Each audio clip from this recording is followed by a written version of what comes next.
Hi friends, എല്ലാവർക്കും one clip P S C YouTube ചാനലിലേക്ക് സ്വാഗതം. നമ്മുടെ ഇന്നത്തെ ടോപ്പിക്ക് കേരള ഭരണവും ഭരണ സംവിധാനവുമാണ്. പി എസ് സി എക്സാമുകളിൽ ഏറ്റവും കൂടുതൽ റാങ്ക് മേക്കിംഗ് ആയിട്ടുള്ള ചോദ്യങ്ങൾ വരുന്ന ഒരു ഏരിയയാണ് കേരള ഭരണവും ഭരണ സംവിധാനവും. ഇത് പഠിക്കാനായിട്ടുള്ള ഏറ്റവും സിമ്പിൾ ആയിട്ടുള്ള മെത്തേഡ് എന്ന് പറയുന്നത് കഴിഞ്ഞ വർഷങ്ങളിൽ ഈ ടോപ്പിക്കുമായി ബന്ധപ്പെട്ട് പി എസ് സി ചോദിച്ച ചോദ്യങ്ങളും അതിൻ്റെ അനുബന്ധ വസ്തുതകൾ കൂടി പഠിക്കുക എന്നുള്ളതാണ്. അതുകൊണ്ട് തന്നെയാണ് നമ്മൾ ഇന്നത്തെ ക്ലാസ്സിൽ 2020 മുതൽ 2025 വരെ ഈ ഒരു ടോപ്പിക്കുമായി ബന്ധപ്പെട്ട് പി എസ് സി ചോദിച്ച ചോദ്യങ്ങളും അതിൻ്റെ അനുബന്ധ വസ്തുതകളുമാണ് ഡിസ്കസ് ചെയ്യാനായിട്ട് പോകുന്നത്. ക്ലാസ് മൊത്തമായി കാണാനായിട്ട് ശ്രമിക്കുക. അതിനുശേഷം ഇതിൻ്റെ PDF നോട്ട് ലഭിക്കുന്നതിന് വേണ്ടി നമ്മുടെ ടെലഗ്രാം ചാനൽ കൂടി ഒന്ന് ജോയിൻ ചെയ്യുക. അതിൻ്റെ ലിങ്ക് താഴെ ഡിസ്ക്രിപ്ഷൻ ബോക്സിൽ അവൈലബിൾ ആണ്. അപ്പോൾ നമുക്ക് നേരെ ഇന്നത്തെ ആദ്യത്തെ ചോദ്യത്തിലേക്ക് കിടക്കാം. കേരള അഡ്മിനിസ്ട്രേറ്റീവ് സർവീസ് ആരംഭിച്ച വർഷം എന്നാണ്? Option A 2020, 2016, 2019, 2018. അപ്പോൾ കേരള അഡ്മിനിസ്ട്രേറ്റീവ് സർവീസ് ആരംഭിച്ച വർഷം എന്നാണെന്ന് ചോദിച്ചാൽ 2018. ഓപ്ഷൻ ഡി ആണ് നമ്മുടെ ആൻസർ ആയിട്ട് വരുന്നത്. ബാക്കി നമുക്ക് അനുബന്ധ വസ്തുതകളിലേക്ക് നോക്കാം. കേരള അഡ്മിനിസ്ട്രേറ്റീവ് സർവീസ് ഇപ്പോൾ എല്ലാവരും തന്നെ KS വേണ്ടിയിട്ട് പ്രിപ്പയർ ചെയ്യുന്ന ഉദ്യോഗാർത്ഥികൾ ഒത്തിരി പേരുണ്ട്. എല്ലാവരും ഇതിൻ്റെ നോട്ടിഫിക്കേഷൻ വന്നപ്പോൾ തന്നെ അയച്ചവരുമായിരിക്കും. അപ്പോൾ ഇതിൻ്റെ ബാക്കി കാര്യങ്ങൾ എന്താണെന്ന് നമുക്ക് നോക്കാം. കേരള അഡ്മിനിസ്ട്രേറ്റീവ് സർവീസ് നിലവിൽ വന്ന വർഷം എന്നാണെന്ന് ചോദിച്ചാൽ മക്കളെ 2018 ജനുവരി 1 കേരള അഡ്മിനിസ്ട്രേറ്റീവ് സർവീസ് നിലവിൽ വന്നത്. 2018 ജനുവരി 1. നമ്മൾ വർഷവും പഠിക്കണം, മാസവും പഠിക്കണം, ദിവസവും പഠിക്കണം. അപ്പോൾ എന്നാണ് കേരള അഡ്മിനിസ്ട്രേറ്റീവ് സർവീസ് നിലവിൽ വന്നത് എന്ന് ചോദിച്ചു കഴിഞ്ഞാൽ 2018 ജനുവരി 1. കേരള അഡ്മിനിസ്ട്രേറ്റീവ് സർവീസ് രൂപീകരിക്കാൻ ഇടയാക്കിയ നിയമം ഏതാണെന്ന് ചോദിച്ചാൽ കേരള പബ്ലിക് സർവീസ് ആക്ട് 1968. അപ്പോൾ KS രൂപീകരിക്കാൻ ഇടയാക്കിയ നിയമം ഏതാണെന്ന് ചോദിച്ചാൽ മക്കളെ 1968 കേരള പബ്ലിക് സർവീസ് ആക്ട് എന്നുള്ളത് ഓർത്തു വയ്ക്കുക. ഇന്ത്യൻ അഡ്മിനിസ്ട്രേറ്റീവ് സർവീസിന് സമാനമായി കേരളം രൂപം നൽകിയ സർവീസാണ് കേരള അഡ്മിനിസ്ട്രേറ്റീവ് സർവീസ് എന്ന് പറയുന്നത്. അപ്പോൾ ഇന്ത്യൻ അഡ്മിനിസ്ട്രേറ്റീവ് സർവീസിന് സമാനമായി കേരളം രൂപം നൽകിയ സർവീസാണ് ഏതെന്ന് പറയുന്നത്? കേരള അഡ്മിനിസ്ട്രേറ്റീവ് സർവീസ് എന്ന് പറയുന്നത്. കേരള അഡ്മിനിസ്ട്രേറ്റീവ് സർവീസിലേക്ക് ഉദ്യോഗസ്ഥരെ തിരഞ്ഞെടുക്കുന്നത് കേരള പബ്ലിക് സർവീസ് കമ്മീഷൻ ആണ്. അപ്പോൾ ഇതിലേക്ക് എങ്ങനെയാണ് ഉദ്യോഗസ്ഥരെ തിരഞ്ഞെടുക്കുന്നത്? അത് കേരള പബ്ലിക് സർവീസ് കമ്മീഷൻ ആണ് ഇതിലേക്ക് വേണ്ടിയിട്ടുള്ള ഉദ്യോഗസ്ഥരെ തിരഞ്ഞെടുക്കുന്നത്. കേരള അഡ്മിനിസ്ട്രേറ്റീവ് സർവീസിലെ ഉയർന്ന ഉദ്യോഗസ്ഥൻ എന്ന് പറയുന്നത് ചീഫ് സെക്രട്ടറി അല്ലെങ്കിൽ ജില്ലാ കളക്ടർ ആണ്. KS അല്ലെങ്കിൽ കേരള അഡ്മിനിസ്ട്രേറ്റീവ് സർവീസിലെ ഏറ്റവും ഉയർന്ന ഉദ്യോഗസ്ഥൻ എന്ന് പറയുന്നത്. അപ്പോൾ ഇത്രയും കാര്യങ്ങൾ മനസ്സിലായി എന്ന് കരുതുന്നു. അതായത് കേരള അഡ്മിനിസ്ട്രേറ്റീവ് സർവീസ് നിലവിൽ വന്നതെന്നാന്നുള്ളത് വർഷവും പഠിക്കുക, മാസവും പഠിക്കുക, ദിവസവും പഠിക്കുക. 2018 ജനുവരി 1. ഈ ഒരു KS എന്ന് പറയുന്നത് കേരള അഡ്മിനിസ്ട്രേറ്റീവ് സർവീസ് രൂപീകരിക്കാൻ ഇടയാക്കിയ നിയമം ചോദിച്ചാൽ മക്കളെ 1968 കേരള പബ്ലിക് സർവീസ് ആക്ട് എന്നുള്ളത് ഓർത്തു വയ്ക്കുക. ഇത് ഇന്ത്യൻ അഡ്മിനിസ്ട്രേറ്റീവ് സർവീസിന് സമാനമായിട്ടാണ് കേരളം ഇത് രൂപം നൽകിയത്. ഇതിലേക്ക് വേണ്ടിയിട്ട് ഉദ്യോഗസ്ഥരെ തിരഞ്ഞെടുക്കുന്നത് കേരള പബ്ലിക് സർവീസ് കമ്മീഷൻ ആണെന്നുള്ളതും ഏറ്റവും ഉയർന്ന ഉദ്യോഗസ്ഥൻ ചീഫ് സെക്രട്ടറി അല്ലെങ്കിൽ ജില്ലാ കളക്ടർ ആണെന്നുള്ളതും ഓർത്തു വയ്ക്കുക. ഇനി നിങ്ങളുടെ അറിവിലേക്കായിട്ട് കുറച്ച് കാര്യങ്ങൾ കൂടി പറയാം. ബേസ് ആയിട്ടുള്ള കാര്യങ്ങളാണ്. ഇന്ത്യൻ സിവിൽ സർവീസിന്റെ പിതാവ് എന്നറിയപ്പെടുന്നത് ആരാണെന്ന് ചോദിച്ചാൽ അത് കോൺവാലിസ് പ്രഭുവാണ്. നമ്മൾ വൈസ്രോയ്സ് ആൻഡ് ഗവർണർ ജനറൽ പഠിച്ചപ്പോൾ അതിൻ്റെ നമ്മൾ പറഞ്ഞതാണ് ഇന്ത്യൻ സിവിൽ സർവീസിന്റെ പിതാവ് എന്നറിയപ്പെടുന്ന വ്യക്തി ആരാന്ന് ചോദിച്ചാൽ അത് കോൺവാലിസ് പ്രഭുവാണ്. എന്നാൽ ഓൾ ഇന്ത്യ സർവീസിന്റെ പിതാവ് ആരാന്ന് ചോദിച്ചു കഴിഞ്ഞാൽ അത് സർദാർ വല്ലഭായ് പട്ടേലാണ്. ഇന്ത്യയുടെ ഉരുക്കു മനുഷ്യൻ എന്നറിയപ്പെടുന്ന വ്യക്തി ആരാന്ന് ചോദിച്ചു കഴിഞ്ഞാൽ അതും ആര് തന്നെയാണ്? സർദാർ വല്ലഭായ് പട്ടേലാണ് ഇന്ത്യയുടെ ഉരുക്കു മനുഷ്യൻ എന്നറിയപ്പെടുന്നത്. അതേപോലെ തന്നെ ബർദോളി ഗാന്ധി എന്നറിയപ്പെടുന്ന ആരാന്ന് ചോദിച്ചു കഴിഞ്ഞാൽ സർദാർ വല്ലഭായ് പട്ടേലാണ്. അദ്ദേഹത്തിന്റെ ജന്മദിനമായിട്ടുള്ള രാഷ്ട്രീയ ഏകതാ ദിവസ് എന്നാന്നുള്ളത് നമ്മൾ പഠിച്ചതാണ്. അപ്പോൾ ആ ദിവസം എന്നാന്നുള്ളത് താഴെ ഒന്ന് കമന്റ് ചെയ്യുക അറിയാവുന്നവര്. എന്നാണ് സർദാർ വല്ലഭായ് പട്ടേലിന്റെ ജന്മദിനമായിട്ടുള്ള രാഷ്ട്രീയ ഏകതാ ദിവസ് എന്നാന്നുള്ളത് താഴെ ഒന്ന് കമന്റ് ചെയ്യുക.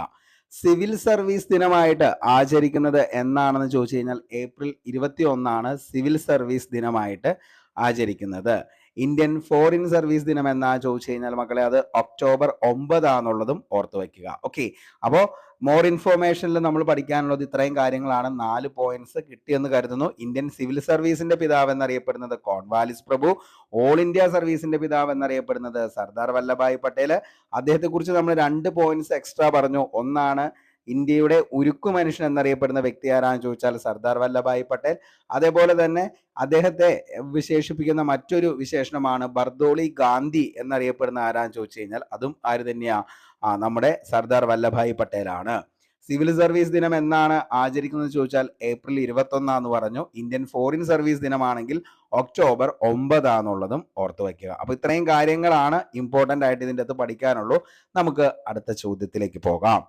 PSC ചെയർമാനെയും അംഗങ്ങളെയും നിയമിക്കുന്നത് ആരാണ്? PSC ചെയർമാനെയും അംഗങ്ങളെയും നിയമിക്കുന്നത് ആരാണ്? ഓപ്ഷൻ എ മുഖ്യമന്ത്രി, option B chief justice, option C speaker, option D ഗവർണറാണ്. ഓക്കെ, അപ്പോൾ PSC ചെയർമാനെയും അംഗങ്ങളെയും നിയമിക്കുന്നത് ആരാന്ന് ചോദിച്ചു കഴിഞ്ഞാൽ അതാരാണ്?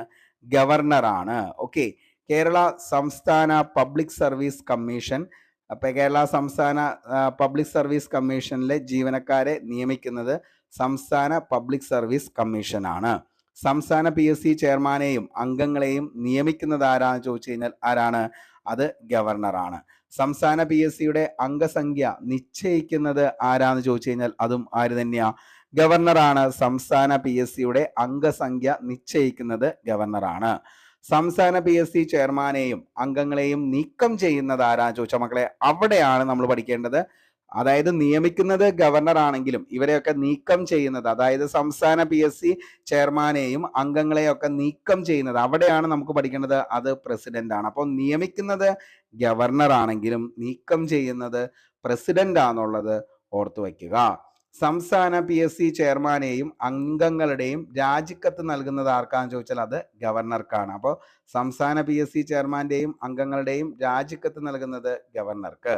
സംസ്ഥാന PSC അംഗങ്ങളുടെ കാലാവധി 6 വർഷം അല്ലെങ്കിൽ 62 വയസ്സാന്നുള്ളത് ഓർത്തു വയ്ക്കുക. അപ്പൊ സംസ്ഥാന PSC അംഗങ്ങളുടെ കാലാവധി എത്ര വർഷമാണ് എന്ന് ചോദിച്ചു കഴിഞ്ഞാൽ എത്ര വർഷമാണ് സംസ്ഥാന PSC അംഗങ്ങളുടെയും അതേപോലെ തന്നെ സംസ്ഥാന PSC അംഗങ്ങളുടെ കാലാവധി എത്ര വർഷമാ?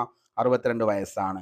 തിരുവിതാംകൂർ പബ്ലിക് സർവീസ് കമ്മീഷൻ സ്ഥാപിതമായത്, ഒത്തിരി തവണ ചോദിച്ച ചോദ്യമാണ്. തിരുവിതാംകൂർ പബ്ലിക് സർവീസ് കമ്മീഷൻ സ്ഥാപിതമായത് 1936 കൊച്ചിൻ പബ്ലിക് സർവീസ് കമ്മീഷൻ രൂപീകൃതമായത് എന്നാ ചോദിച്ചാൽ അത് 1947 Thiruvithamkoor public service commission Kerala public service കമ്മീഷനായി മാറിയ വർഷം ചോദിച്ചു കഴിഞ്ഞാൽ അത് 1956 ഓർത്തു വയ്ക്കുക. അപ്പോൾ ഈ 3 ഡേറ്റും നമുക്ക് ഇമ്പോർട്ടന്റ് ആണ്. ഒന്നാമത്തെയാണ് നമ്മൾ പറഞ്ഞത് തിരുവിതാംകൂർ പബ്ലിക് സർവീസ് കമ്മീഷൻ സ്ഥാപിതമായത്. Thiruvithamkoor public service commission 36. Cochin public service commission ആണെങ്കിലോ 1947. Thiruvithamkoor public service commission Kerala public service കമ്മീഷനായി മാറിയ വർഷമാണ് 1956. തിരുവിതാംകൂർ PSCയുടെ ആദ്യ ചെയർമാൻ, ഒത്തിരി തവണ ചോദിച്ച മറ്റൊരു ബേസ് ലെവൽ ചോദ്യമാണ്. GD നോക്സ് ആണ്. ഓക്കെ, അപ്പോൾ GD നോക്സ്. അപ്പോൾ തിരുവിതാംകൂർ PSCയുടെ ആദ്യ ചെയർമാൻ ആരാണെന്ന് ചോദിച്ചു കഴിഞ്ഞാൽ അത് GD നോക്സ് ആണെന്നുള്ളത് ഓർത്തു വയ്ക്കുക. കേരള പബ്ലിക് സർവീസ് കമ്മീഷന്റെ ആദ്യ ചെയർമാൻ ആരാന്ന് ചോദിച്ചാൽ അത് VK വേലായുധനാണ്. കേരള പബ്ലിക് സർവീസ് കമ്മീഷന്റെ ആദ്യ ചെയർമാൻ ചോദിച്ചു കഴിഞ്ഞാൽ അത് VK വേലായുധനാണ്. അദ്ദേഹത്തിന്റെ കാലഘട്ടം എന്ന് പറയുന്നത് 1956 മുതൽ 62 വരെ. നമ്മൾ പറഞ്ഞു ഇത് എന്നാ രൂപീകൃതമായത്? Thiruvithamkoor public service commission 56. അപ്പോൾ 56 രൂപീകൃതമായപ്പോൾ ആരായിരുന്നു ആദ്യത്തെ ചെയർമാൻ എന്ന് ചോദിച്ചാൽ VK വേലായുധൻ. ഇനീഷ്യൽ കൂടി പഠിച്ചു വയ്ക്കണം, തെറ്റിപ്പോവരുത്. VK വേലായുധൻ. അദ്ദേഹത്തിന്റെ കാലഘട്ടമാണ് 56 to 62 ആയിരുന്നു അദ്ദേഹത്തിന്റെ കാലഘട്ടം എന്ന് പറയുന്നത്. കേരള പബ്ലിക് സർവീസ് കമ്മീഷന്റെ ആസ്ഥാനം എവിടെയാണെന്ന് ചോദിച്ചാൽ നമുക്ക് എല്ലാവർക്കും അറിയാം, പട്ടം തിരുവനന്തപുരമാണ്. കേരള പബ്ലിക് സർവീസ് കമ്മീഷന്റെ ആസ്ഥാനം പട്ടം തിരുവനന്തപുരമാണെന്നുള്ളത് ഓർത്തു വയ്ക്കുക. ഓക്കെ, ഇനി സംസ്ഥാന പബ്ലിക് സർവീസ് കമ്മീഷന്റെ ചെയർമാന്റെ വാർഷിക റിപ്പോർട്ട് സമർപ്പിക്കേണ്ടത് സംസ്ഥാന ഗവർണർക്കാണ്. അതിന്റെ ആർട്ടിക്കിൾ എത്രയാണെന്ന് ചോദിച്ചാൽ ആർട്ടിക്കിൾ 323 2 പ്രകാരമാണ് സംസ്ഥാന പബ്ലിക് സർവീസ് കമ്മീഷൻ ചെയർമാൻ വാർഷിക റിപ്പോർട്ട് സമർപ്പിക്കുന്നത് ഗവർണർക്ക്. ഏത് ആർട്ടിക്കിൾ പ്രകാരമാണ് എന്ന് ചോദിച്ചാൽ 323 2 ഓർത്തു വയ്ക്കുക. കേരള പബ്ലിക് സർവീസ് കമ്മീഷൻ ചെയർമാന്റെയും അംഗങ്ങളുടെയും കാലാവധിയെക്കുറിച്ച് പരാമർശിക്കുന്ന അനുച്ഛേദം 316 ഓക്കെ. അപ്പോൾ ഇനിയുള്ള ദിവസങ്ങളിൽ ഇങ്ങനെയുള്ള ചോദ്യങ്ങൾ നമുക്ക് പ്രതീക്ഷിക്കാം, അല്ലെങ്കിൽ സ്റ്റേറ്റ്മെന്റ് ലെവലിലുള്ള ചോദ്യമായിട്ട് വേണമെങ്കിൽ ഇത് ചോദിക്കാം. അപ്പോൾ അതുകൊണ്ട് തന്നെ പഠിച്ചു വെക്കണം. അതായത് ഒന്നാമത്തെ നമ്മൾ പറഞ്ഞു, സംസ്ഥാന പബ്ലിക് സർവീസ് കമ്മീഷൻ ചെയർമാൻ വാർഷിക റിപ്പോർട്ട് സമർപ്പിക്കേണ്ടത് സംസ്ഥാന ഗവർണർക്ക് ഏത് ആർട്ടിക്കിൾ പ്രകാരമാണെന്ന് ചോദിച്ചു കഴിഞ്ഞാൽ അത് 323 ആർട്ടിക്കിൾ പ്രകാരമാണ്. കേരള പബ്ലിക് സർവീസ് കമ്മീഷൻ ചെയർമാന്റെയും അംഗങ്ങളുടെയും കാലാവധിയെക്കുറിച്ച് പരാമർശിക്കുന്ന അനുച്ഛേദം ചോദിച്ചാൽ 316 ഓർത്തു വയ്ക്കുക. സംസ്ഥാന പബ്ലിക് സർവീസ് കമ്മീഷൻ അംഗങ്ങളുടെ എണ്ണം, സ്റ്റാഫിന്റെ എണ്ണം, സേവന വ്യവസ്ഥകൾ എന്നിവ തീരുമാനിക്കാനുള്ള അധികാരം ഗവർണർക്കാണ്. ആ ആർട്ടിക്കിൾ ഏതാണെന്ന് ചോദിച്ചാൽ 318 പ്രകാരമാണ് സംസ്ഥാന പബ്ലിക് സർവീസ് കമ്മീഷൻ അംഗങ്ങളുടെ എണ്ണം, സ്റ്റാഫിന്റെ എണ്ണം, സേവന വ്യവസ്ഥകൾ എന്നിവ തീരുമാനിക്കാനുള്ള അധികാരത്തെ പറയുന്നത് ഏത് ആർട്ടിക്കിൾ പ്രകാരമാണെന്ന് ചോദിച്ചാൽ 318 ആർട്ടിക്കിൾ പ്രകാരമാണ്. നിലവിലെ കേരള PSC ചെയർമാൻ ആരാന്നുള്ളത് നമുക്കറിയാം, MR ബൈജു ആണ് നിലവിലെ കേരള PSC ചെയർമാൻ. ആരാന്ന് ചോദിച്ചാൽ MR ബൈജു ആണെന്നുള്ളത് ഓർത്തു വയ്ക്കുക. ഇതെല്ലാം നിലവിൽ ചോദിച്ചേക്കുന്നതാണ്. ഓക്കെ, അപ്പൊ നമ്മളിപ്പോൾ പറഞ്ഞ കാര്യം ഇത്രയേ ഉള്ളൂ. PSC ചെയർമാനെയും അംഗങ്ങളെയും നിയമിക്കുന്നത് ചോദിച്ചു കഴിഞ്ഞാൽ മക്കളെ അത് ഗവർണറാണ്. അംഗങ്ങളെ നിയമിക്കുന്നത് ഗവർണറാണ്. എന്നാൽ കേരള സംസ്ഥാന പബ്ലിക് സർവീസ് കമ്മീഷനെ അംഗങ്ങളെയും അതേപോലെ തന്നെ അംഗങ്ങളെ എന്താണ് നിലവിൽ ആരാണ് അവിടെ നിന്നും നീക്കം ചെയ്യുന്നതെന്ന് ചോദിച്ചു കഴിഞ്ഞാൽ അത് ആരാണ്? ചെയർമാനെയും അംഗങ്ങളെയും നീക്കം ചെയ്യുന്നത് പ്രസിഡന്റ് ആണെന്നുള്ളത് ഓർത്തു വയ്ക്കുക. സംസ്ഥാന PSC ചെയർമാന്റെയും അംഗങ്ങളുടെയും രാജിക്കത്ത് നൽകുന്നത് ഗവർണർക്ക്. സംസ്ഥാന PSC അംഗങ്ങളുടെ കാലാവധി എത്ര വർഷമാണെന്ന് ചോദിച്ചു കഴിഞ്ഞാൽ എത്ര വർഷമാണ്? 6 വർഷം അല്ലെങ്കിൽ 62 വയസ്സാന്നുള്ളത് ഓർത്തു വയ്ക്കുക. അതേപോലെ തന്നെ തിരുവിതാംകൂർ പബ്ലിക് സർവീസ് കമ്മീഷൻ 36, അതേപോലെ Cochin public service commission 47, Thiruvithamkoor public service commission Kerala public service കമ്മീഷനായി മാറിയത് 56. അങ്ങനെ തിരുവിതാംകൂർ PSCയുടെ ആദ്യ ചെയർമാൻ ആയിരുന്നു GD Knox. Kerala public service കമ്മീഷന്റെ ആദ്യ ചെയർമാൻ ചോദിച്ചാൽ അത് VK വേലായുധനാണ്. അദ്ദേഹത്തിന്റെ കാലഘട്ടമാണ് നമ്മൾ പറഞ്ഞത് 56 മുതൽ 1962 വരെയാണ്. കേരള പബ്ലിക് സർവീസ് കമ്മീഷന്റെ ആസ്ഥാനം ചോദിച്ചു കഴിഞ്ഞാൽ മക്കളെ അത് പട്ടം, തിരുവനന്തപുരം. സംസ്ഥാന പബ്ലിക് സർവീസ് കമ്മീഷന്റെ വാർഷിക റിപ്പോർട്ട് സമർപ്പിക്കേണ്ടത് ഗവർണർക്കാണ്. അത് ഏത് ആർട്ടിക്കിൾ പ്രകാരമാണെന്ന് ചോദിച്ചാൽ 323(2) പ്രകാരമാണെന്നുള്ളത് ഓർത്തു വയ്ക്കുക. കേരള പബ്ലിക് സർവീസ് കമ്മീഷൻ ചെയർമാന്റെയും അംഗങ്ങളുടെയും കാലാവധിയെക്കുറിച്ച് പരാമർശിക്കുന്ന അനുച്ഛേദം 316(2)ഉം സംസ്ഥാന പബ്ലിക് സർവീസ് കമ്മീഷൻ അംഗങ്ങളുടെ എണ്ണം, സ്റ്റാഫിന്റെ എണ്ണം, സേവന വ്യവസ്ഥകൾ എന്നിവ തീരുമാനിക്കാനുള്ള അധികാരം ഗവർണർക്കാണ്. അത് ഏത് ആർട്ടിക്കിൾ പ്രകാരമാണെന്ന് ചോദിച്ചാൽ 318 പ്രകാരമാണ്. നിലവിലെ കേരള PSC ചെയർമാൻ ആരാന്ന് ചോദിച്ചു കഴിഞ്ഞാൽ അത് MR ബൈജു ആണെന്നുള്ളതും ഓർത്തു വയ്ക്കുക. ഓക്കെ, ഇനി നമുക്ക് അടുത്ത ചോദ്യത്തിലേക്ക് പോകാം. അടുത്ത ചോദ്യമാണ്, താഴെ പറയുന്നവയിൽ ഭരണഘടനാ സ്ഥാപനം അല്ലാത്തത് ഏതാണ്? അപ്പോൾ ഭരണഘടനാ സ്ഥാപനം അല്ലാത്തത് ഏതാന്നുള്ളതാണ് നമ്മുടെ ചോദ്യം. കേരള പബ്ലിക് സർവീസ് കമ്മീഷൻ, സംസ്ഥാന ധനകാര്യ കമ്മീഷൻ, സംസ്ഥാന മനുഷ്യാവകാശ കമ്മീഷൻ, സംസ്ഥാന വിവരാവകാശ കമ്മീഷൻ. അപ്പോൾ ഇതിൻ്റെ അകത്ത് ഏതാണ് ഭരണഘടനാ സ്ഥാപനം അല്ലാത്തത് എന്നുള്ളതാണ് നമ്മുടെ ചോദ്യം. ഇതിൻ്റെ അകത്ത് ശരിയായിട്ടുള്ളത് ഏതൊക്കെയാണെന്ന് ചോദിച്ചു കഴിഞ്ഞാൽ ഏതാണ്? 3ഉം 4ഉമാണ് ഇതിൻ്റെ അകത്ത് ശരി എന്നുള്ളത്. അപ്പോൾ ഏതൊക്കെയാണ് ഭരണഘടനാ സ്ഥാപനങ്ങൾ എന്ന് നമുക്ക് നോക്കാം. കേന്ദ്ര തെരഞ്ഞെടുപ്പ് കമ്മീഷൻ, അത് ഭരണഘടനാ സ്ഥാപനങ്ങളിൽ പെടുന്നതാണ്. കേന്ദ്ര തെരഞ്ഞെടുപ്പ് കമ്മീഷൻ, സംസ്ഥാന തെരഞ്ഞെടുപ്പ് കമ്മീഷൻ, ധനകാര്യ കമ്മീഷൻ, അതേപോലെ തന്നെ ദേശീയ പട്ടികജാതി കമ്മീഷൻ, ദേശീയ പട്ടികവർഗ കമ്മീഷൻ, ദേശീയ പിന്നോക്ക വിഭാഗ commission, union public service commission, സംസ്ഥാന public service commission, advocate general, attorney general, comptroller and auditor general, അന്തർ സംസ്ഥാന കൗൺസിൽ, ചരക്ക് സേവന നികുതി കൗൺസിൽ, ജില്ലാ ആസൂത്രണ സമിതി, ഔദ്യോഗിക ഭാഷാ കമ്മീഷൻ, ഭാഷാ ന്യൂനപക്ഷങ്ങൾക്കുള്ള പ്രത്യേക ഓഫീസർ. അപ്പൊ ഇത്രയും എന്താണ്? ഭരണഘടനാ സ്ഥാപനങ്ങളാണ്. ഓക്കെ, അപ്പൊ ഇനിയും ഇങ്ങനെയുള്ള ചോദ്യങ്ങൾ നമുക്ക് പ്രതീക്ഷിക്കാം. അപ്പോൾ ഭരണഘടനാ സ്ഥാപനങ്ങൾ ഏതൊക്കെയാണെന്നുള്ളത് പഠിച്ചു വച്ചോ. ഇത്രയും ആണ് നിലവിൽ വരുന്നത് ഭരണഘടനാ സ്ഥാപനങ്ങളായിട്ടുള്ളത്. എന്താണ് ഇതിന്റെ ഡെഫിനിഷൻ എന്ന് ചോദിച്ചാൽ മക്കളെ വളരെ സിമ്പിൾ ആയിട്ട് പറയുകയാണെങ്കിൽ സ്വയംഭരണവും സ്വതന്ത്ര അധികാരങ്ങളുമുള്ള ഇന്ത്യൻ ഭരണഘടനാ പ്രകാരം നിലവിൽ വന്ന സ്ഥാപനങ്ങൾക്കാണ് ഭരണഘടനാ സ്ഥാപനങ്ങൾ എന്ന് പറയുന്നത്. ഓക്കെ, അപ്പോൾ സ്വയംഭരണവും സ്വതന്ത്ര അധികാരങ്ങളുമുള്ള ഇന്ത്യൻ ഭരണഘടനാ പ്രകാരം നിലവിൽ വന്ന സ്ഥാപനങ്ങൾക്കാണ് എന്തെന്ന് പറയുന്നത്? ഭരണഘടനാ സ്ഥാപനങ്ങൾ എന്ന് പറയുന്നത്. അതായത് സർക്കാർക്കോ കോടതികൾക്കോ ഇവയെ നിയന്ത്രിക്കാൻ അധികാരമില്ല. ഇത്തരം സ്ഥാപനങ്ങളെ ആർക്കെങ്കിലും എതിരെ നടപടിയെടുക്കാനും പാർലമെന്റിന് മാത്രമേ അധികാരമുള്ളൂ. ഇതാണ് എന്തെന്ന് പറയുന്നത്, ഭരണഘടനാ സ്ഥാപനങ്ങൾ എന്ന് പറയുന്നത്. ഓക്കെ, അതായത് ഈ പറയുന്ന ഭരണഘടനാ സ്ഥാപനങ്ങൾക്ക് നമുക്കറിയാം എന്താണ്, സ്വയംഭരണവും സ്വതന്ത്ര അധികാരവുമുള്ള ഇന്ത്യൻ ഭരണഘടനാ പ്രകാരം നിലവിൽ വന്ന സ്ഥാപനങ്ങളാണ് ഇവ. സർക്കാർക്കോ അല്ലെങ്കിൽ കോടതിക്കോ ഒന്നും എന്ത് ചെയ്യാൻ പറ്റത്തില്ല, ഇവയെ നിയന്ത്രിക്കാൻ അധികാരമില്ല. ഇത്തരം സ്ഥാപനങ്ങളിലെ ആർക്കെങ്കിലും എതിരെ നടപടിയെടുക്കാൻ അത് പാർലമെന്റിന് മാത്രമാണ് സാധിക്കുകയുള്ളൂ എന്നുള്ളത് കൂടി ഓർത്തു വയ്ക്കുക. ഓക്കെ, അപ്പൊ ഇതാണ് ഭരണഘടനാ സ്ഥാപനങ്ങൾ. ഇനി ഭരണഘടനാ ഇതര സ്ഥാപനങ്ങൾ ഏതൊക്കെയാണെന്ന് ചോദിച്ചു കഴിഞ്ഞാൽ അതിൽ ഒന്നാമത്തെയാണ് നീതി ആയോഗ് എന്ന് പറയുന്നത്. നമുക്കറിയാം നീതി ആയോഗ്, അതേപോലെ തന്നെ Lokpal Lokayukta, central bureau of investigation, അതേപോലെ മനുഷ്യാവകാശ കമ്മീഷൻ, വിവരാവകാശ കമ്മീഷൻ, കേന്ദ്ര വിജിലൻസ് കമ്മീഷൻ, ദേശീയ ദുരന്ത നിവാരണ അതോറിറ്റി. ഇതാണ് എന്തെന്ന് പറയുന്നത്, ഭരണഘടന ഇതര സ്ഥാപനങ്ങൾ എന്ന് പറയുന്നത്. ഓക്കെ, അപ്പോൾ ഭരണഘടനാ ഇതര സ്ഥാപനങ്ങൾ ഏതൊക്കെയാ?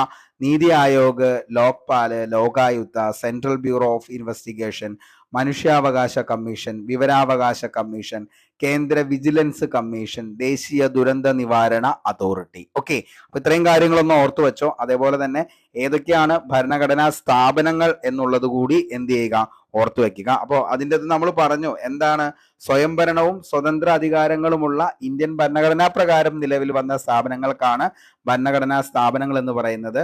സർക്കാർക്കോ കോടതികൾക്കോ ഇവയെ നിയന്ത്രിക്കാൻ അധികാരമില്ല. ഇത്തരം സ്ഥാപനങ്ങളിലെ ആർക്കെങ്കിലുമെതിരെ നടപടിയെടുക്കാൻ അത് പാർലമെന്റിന് മാത്രമാണ് എന്ത് ചെയ്യുള്ളൂ, അധികാരമുള്ളൂ എന്നുള്ളത് കൂടി ഓർത്തു വയ്ക്കുക. ഓക്കെ, നമുക്കിനി അടുത്ത ചോദ്യത്തിലേക്ക് പോകാം.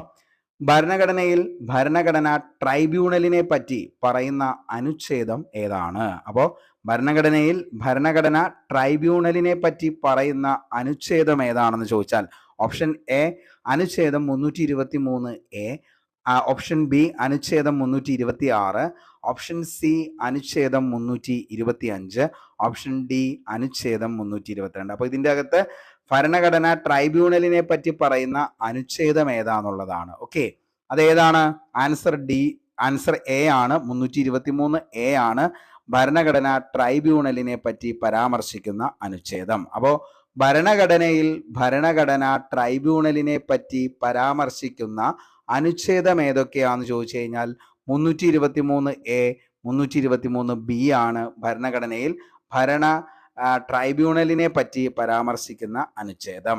സെൻട്രൽ അഡ്മിനിസ്ട്രേറ്റീവ് ട്രൈബ്യൂണലിന് സമാനമായി സംസ്ഥാനങ്ങളിൽ നിലവിലുള്ളത് സംസ്ഥാന അഡ്മിനിസ്ട്രേറ്റീവ് ട്രൈബ്യൂണൽ ആണെന്നുള്ളത് ഓർത്തു വയ്ക്കുക. അപ്പോൾ സെൻട്രൽ അഡ്മിനിസ്ട്രേറ്റീവ് ട്രൈബ്യൂണലിന് സമാനമായി സംസ്ഥാനങ്ങളിൽ നിലവിലുള്ളത് സംസ്ഥാന അഡ്മിനിസ്ട്രേറ്റീവ് ട്രൈബ്യൂണൽ ആണ്. സംസ്ഥാന അഡ്മിനിസ്ട്രേറ്റീവ് ട്രൈബ്യൂണലിൽ ചെയർമാനെയും അംഗങ്ങളെയും നിയമിക്കുന്നത് രാഷ്ട്രപതിയാണ്. അതായത് ഏതാണോ സംസ്ഥാനം, ആ സംസ്ഥാനത്തിലെ ഗവർണർമാരുടെ ഉപദേശപ്രകാരമാണ് എന്ത് ചെയ്യുന്നത്, ഈ പറയുന്ന സംസ്ഥാന അഡ്മിനിസ്ട്രേറ്റീവ് ട്രൈബ്യൂണലിൽ ചെയർമാനെയും അംഗങ്ങളെയും രാഷ്ട്രപതി അല്ലെങ്കിൽ പ്രസിഡന്റ് നിയമിക്കുന്നത്. ആരുടെ നിർദ്ദേശം അല്ലെങ്കിൽ ആരുടെ ഉപദേശപ്രകാരം? അതാത് സംസ്ഥാനങ്ങളിലെ ഗവർണറുടെ ഉപദേശപ്രകാരം മാത്രം. രണ്ടോ അതിലധികമോ സംസ്ഥാനങ്ങൾക്ക് വേണ്ടി സംയുക്തമായും അഡ്മിനിസ്ട്രേറ്റീവ് ട്രൈബ്യൂണൽ സ്ഥാപിക്കാൻ സാധിക്കും. സംസ്ഥാന അഡ്മിനിസ്ട്രേറ്റീവ് ചെയർമാന്റെയും അംഗങ്ങളെയും നിയമിക്കുന്നത് രാഷ്ട്രപതിയാണ്. അപ്പോൾ സംസ്ഥാന അഡ്മിനിസ്ട്രേറ്റീവ് ട്രൈബ്യൂണൽ എന്താണ്, വേണമെങ്കിൽ 2 സംസ്ഥാനങ്ങൾക്ക് വേണ്ടിയിട്ട് ഒറ്റയാളെ നിയമിക്കാനായിട്ട് പറ്റും. അതേപോലെ തന്നെ എന്താണ്, ഇവരെ നിയമിക്കുന്നത് ആരാ ചോദിച്ചു കഴിഞ്ഞാൽ ആരുടെ നിർദ്ദേശം? നിലവിൽ ഗവർണറുടെ നിർദ്ദേശപ്രകാരം നിയമിക്കുന്നത് രാഷ്ട്രപതിയാണെന്നുള്ളത് എന്ത് ചെയ്യുക, ഓർത്തു വയ്ക്കുക. കേരള അഡ്മിനിസ്ട്രേറ്റീവ് ട്രൈബ്യൂണൽ നിലവിൽ വന്ന വർഷം എന്നാണെന്ന് ചോദിച്ചാൽ മക്കളെ വെരി വെരി ഇമ്പോർട്ടന്റ്, 2010 ഓഗസ്റ്റ് 26. അപ്പോൾ കേരള അഡ്മിനിസ്ട്രേറ്റീവ് ട്രൈബ്യൂണൽ നിലവിൽ വന്ന വർഷം എന്നാണെന്ന് ചോദിച്ചു കഴിഞ്ഞാൽ 2010 ഓഗസ്റ്റ് 26 കേരള അഡ്മിനിസ്ട്രേറ്റീവ് ട്രൈബ്യൂണൽ നിലവിൽ വന്ന വർഷം. 2010 ഓഗസ്റ്റ് 26 കേരള അഡ്മിനിസ്ട്രേറ്റീവ് ട്രൈബ്യൂണൽ നിലവിൽ വന്ന വർഷം 2010 ഓഗസ്റ്റ് 26. കേരള അഡ്മിനിസ്ട്രേറ്റീവ് ട്രൈബ്യൂണലിന്റെ ആദ്യ ചെയർമാൻ ജസ്റ്റിസ് കെ ബാലകൃഷ്ണൻ നായരാണ്. അപ്പോൾ കേരള അഡ്മിനിസ്ട്രേറ്റീവ് ട്രൈബ്യൂണലിന്റെ ആദ്യ ചെയർമാൻ ആരാന്ന് ചോദിച്ചു കഴിഞ്ഞാൽ മക്കളെ ആരാണ്? ജസ്റ്റിസ് കെ ബാലകൃഷ്ണൻ നായരാണ്. കേരള അഡ്മിനിസ്ട്രേറ്റീവ് ട്രൈബ്യൂണലിന്റെ ആസ്ഥാനം സ്ഥിതി ചെയ്യുന്നത് തിരുവനന്തപുരമാണെന്നുള്ളതും ഓർത്തു വയ്ക്കുക. അപ്പോൾ കേരള അഡ്മിനിസ്ട്രേറ്റീവ് സർവീസിന്റെ ട്രൈബ്യൂണലിന്റെ ആസ്ഥാനം എവിടെയാണെന്ന് ചോദിച്ചാൽ കേരള അഡ്മിനിസ്ട്രേറ്റീവ് ട്രൈബ്യൂണലിന്റെ ആസ്ഥാനം തിരുവനന്തപുരമാണെന്നുള്ളത് ഓർത്തു വയ്ക്കുക. കേരള അഡ്മിനിസ്ട്രേറ്റീവ് ട്രൈബ്യൂണലിലെ നിലവിലെ ചെയർമാൻ ആരാന്ന് ചോദിച്ചു കഴിഞ്ഞാൽ ജസ്റ്റിസ് CK അബ്ദുൾ റഹീം ആണെന്നുള്ളതും ഓർത്തു വയ്ക്കുക. അപ്പോൾ കേരള അഡ്മിനിസ്ട്രേറ്റീവ് ട്രൈബ്യൂണലിന്റെ നിലവിലെ ചെയർമാൻ ആരാണ് എന്ന് ചോദിച്ചു കഴിഞ്ഞാൽ അത് ജസ്റ്റിസ് CK അബ്ദുൾ റഹീം ആണെന്നുള്ളത് ഓർത്തു വയ്ക്കുക. അപ്പൊ ഇത്രയും കാര്യങ്ങളാണ് നമ്മൾ പറഞ്ഞത്. ഭരണഘടനാ ട്രൈബ്യൂണലിനെ പറ്റി പറയുന്ന അനുച്ഛേദം ചോദിച്ചാൽ മക്കളെ, അനുച്ഛേദം 323 A ആണ്.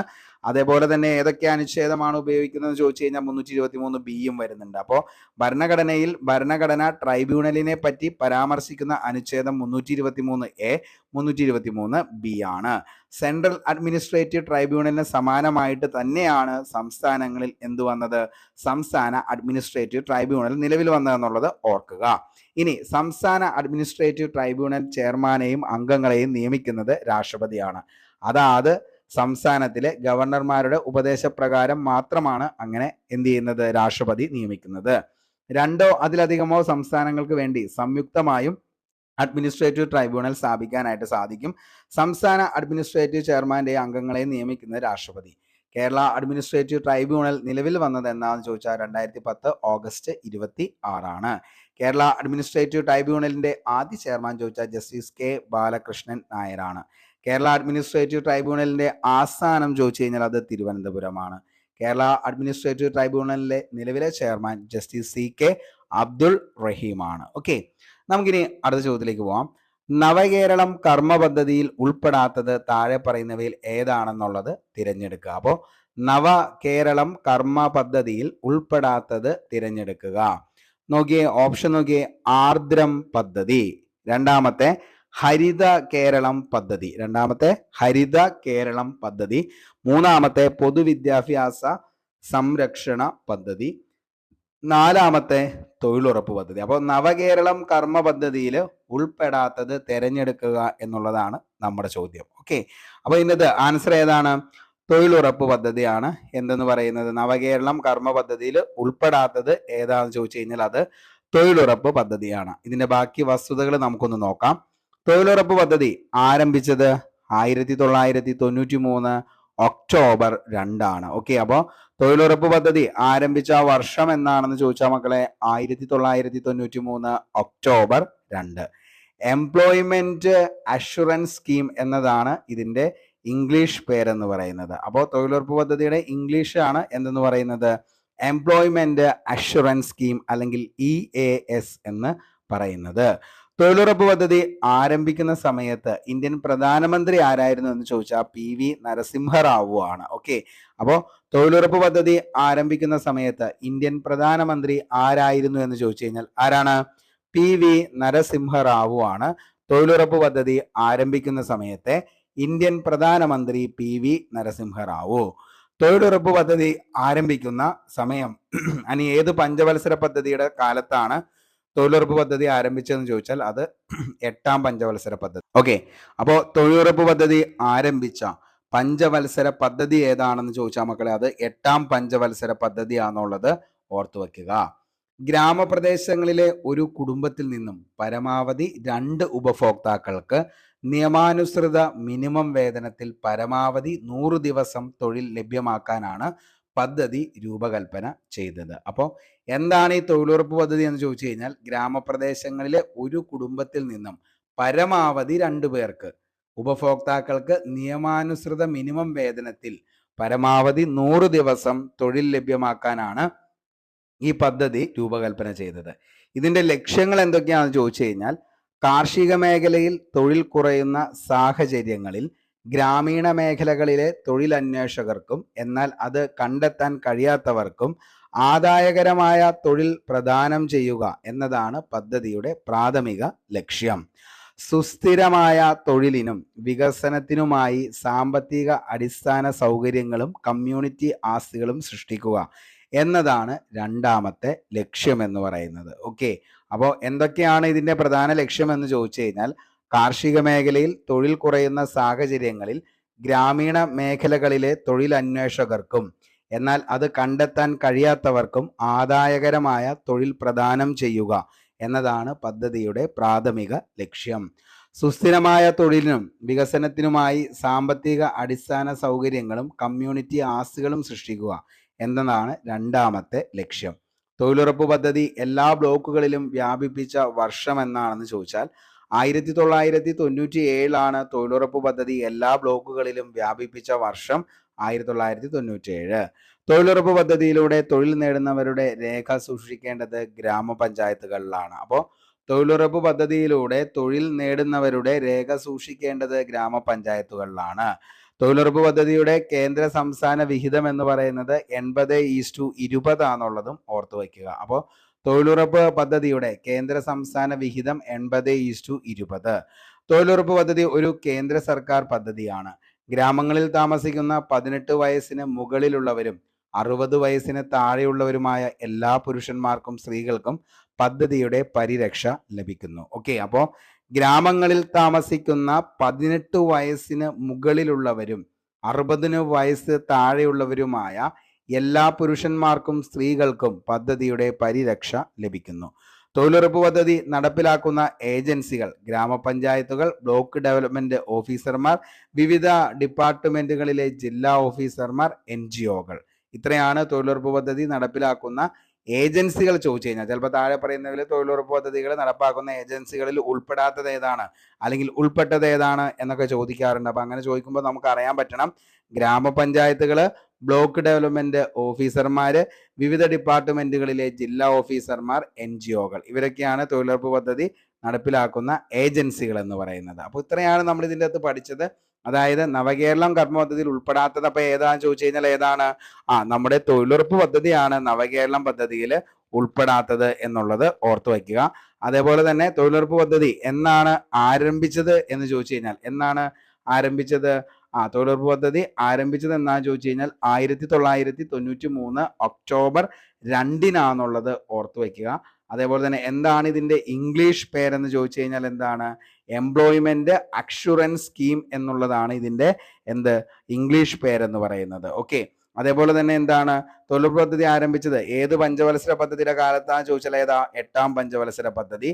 അതേപോലെ തന്നെ ആരായിരുന്നു ആ സമയത്ത് പ്രധാനമന്ത്രി എന്ന് ചോദിച്ചാൽ തൊഴിലുറപ്പ് പദ്ധതി ആരംഭിക്കുന്ന സമയത്ത് പ്രധാനമന്ത്രി PV നരസിംഹ റാവു ആണെന്നുള്ളത് ഒന്ന് ഓർത്തു വയ്ക്കുക. അതേപോലെ തന്നെ 100 ദിവസം തൊഴിൽ ലഭ്യമാക്കാൻ വേണ്ടിയിട്ട് ഗ്രാമപ്രദേശങ്ങളിലെ കുടുംബത്തിലെ പരമാവധി 2 ഉപഭോക്താക്കൾക്ക് നിയമാനുസൃത മിനിമം വേതനത്തിൽ പരമാവധി 100 ദിവസം തൊഴിൽ ലഭ്യമാക്കാനാണ് പദ്ധതി രൂപകൽപ്പന ചെയ്തത് എന്നുള്ളതും എന്ത് ചെയ്യുക? ഓർത്തു വയ്ക്കുക. ഓക്കെ. പിന്നെ നമ്മൾ വരുന്നത് എന്ന് പറഞ്ഞാൽ ഓപ്ഷനിൽ വന്നത് ഹരിത കേരളം പദ്ധതി, അതേപോലെ തന്നെ ആർദ്രം പദ്ധതി, പൊതുവിദ്യാഭ്യാസ സംരക്ഷണ പദ്ധതിയാണ്.